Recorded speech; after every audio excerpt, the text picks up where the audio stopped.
Hello বন্ধুরা, তনুস্মিতার কথার নতুন একটা ভিডিওতে সকলকে স্বাগত জানাই। কয়েকদিন ধরেই খুব ডিমের চপ খেতে ইচ্ছা করছিল। দোকান থেকে কিনে এনে খাওয়াই যায়, তো ভাবলাম বাড়িতে বানিয়ে নিলে কেমন হয়। এমন কিছু তো কঠিন ব্যাপার না, ডিমের চপ তো বাড়িতে সবাই বানাতে পারে।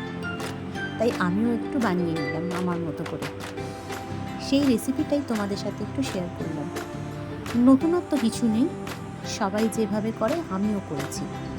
ভুল ত্রুটি অনেক আছে, কিন্তু নতুন কিছু বানালেই তোমাদের সাথে তো খুব শেয়ার করতে ইচ্ছা করে, তাই এটাও করলাম।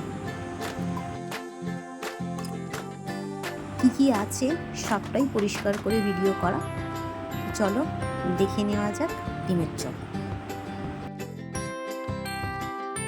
চপ বানানোর জন্য প্রথমে ভাজা মশলাটা তৈরি করে নিয়েছিলাম।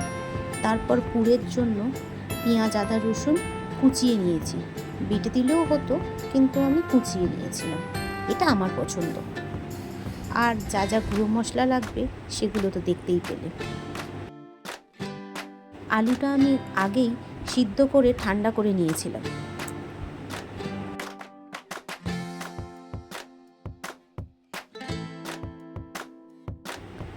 সত্যি কথা বলতে কি, ভিডিও করতে তো ভালোই লাগে, কিন্তু এই এক হাতে ভিডিও করা আর অন্য হাত দিয়ে রান্না করা, এটা খুব আমার জন্য প্রবলেম হচ্ছে। কেউ আমাকে সাহায্য করে না, এমনকি কর্তামশাইও না। সেই কারণের জন্যে অনেক জায়গায় ভিডিও কিন্তু একটু বেঁকেও গেছে, ঠিকই এখন যেমন। আসলে ক্যামেরা দিয়ে দেখলে দেখতে পাচ্ছি না, কিন্তু সোজাভাবে দেখতে গেলে তখন আবার ক্যামেরা বেঁকে যাচ্ছে। মহা মুশকিলে পড়েছি আমি।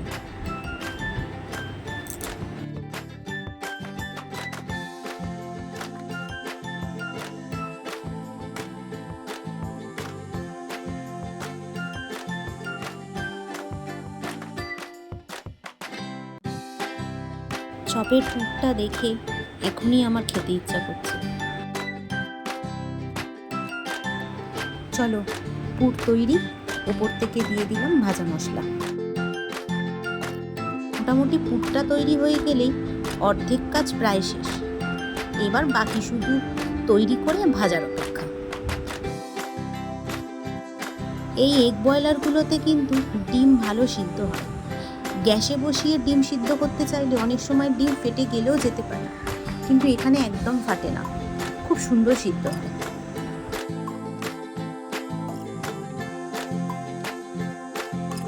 ভালোবেসে যখন কোনো কাজ আমি নিজে করি, তখন অন্য কাউকে দিয়ে সেই কাজটা করিয়ে আমার ঠিক মন ভরে না, মনে হয় আমার মতো হয়নি। এইখানে কিন্তু কর্তামশাই আমাকে সাহায্য করতেই চেয়েছিল, কিন্তু আমি করতে দিইনি, কারণ আমি জানি এটাও করতে পারবে না। তাই যেটা করতে পারবে সেই ক্যামেরাটাই ওর হাতে তুলে দিয়েছি। তাও তো দেখো না, কখনো কখনো জুম করে দিয়েছি, কী যে করেছে ওই জানে। যাই হোক, করে তো দিয়েছে, এই অনেক। সব কটা চপ প্রথমে গড়ে নিয়ে প্রথমে একবার করে একটা করে কোটিং দিয়ে নিয়েছি।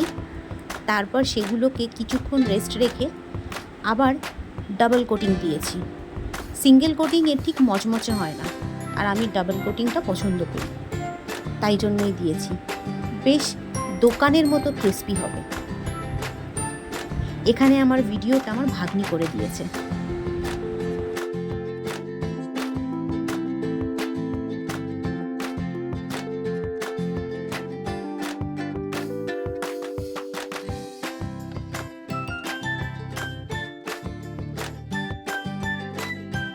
সব চপ আমার তৈরি করা এখানে হয়ে গেছে, এবার শুধু ভাজার অপেক্ষা।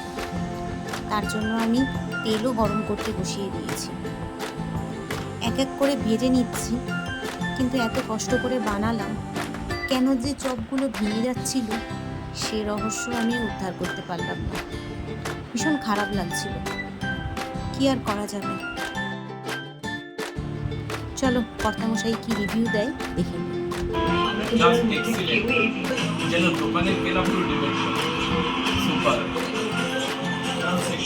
কি জানি অতটাও ভালো হয়েছিল কিনা, একটু মনে হয় বাড়িয়েই বললাম। খুব তাড়াতাড়ি তোমাদের সাথে দেখা হচ্ছে নতুন ভিডিও নিয়ে। ততক্ষণ চ্যানেলটা সাবস্ক্রাইব করে পেজ থেকে ফলো করতে ভুলো না কিন্তু। সবাই ভালো থেকো, সুস্থ থেকো। টাটা বন্ধুরা।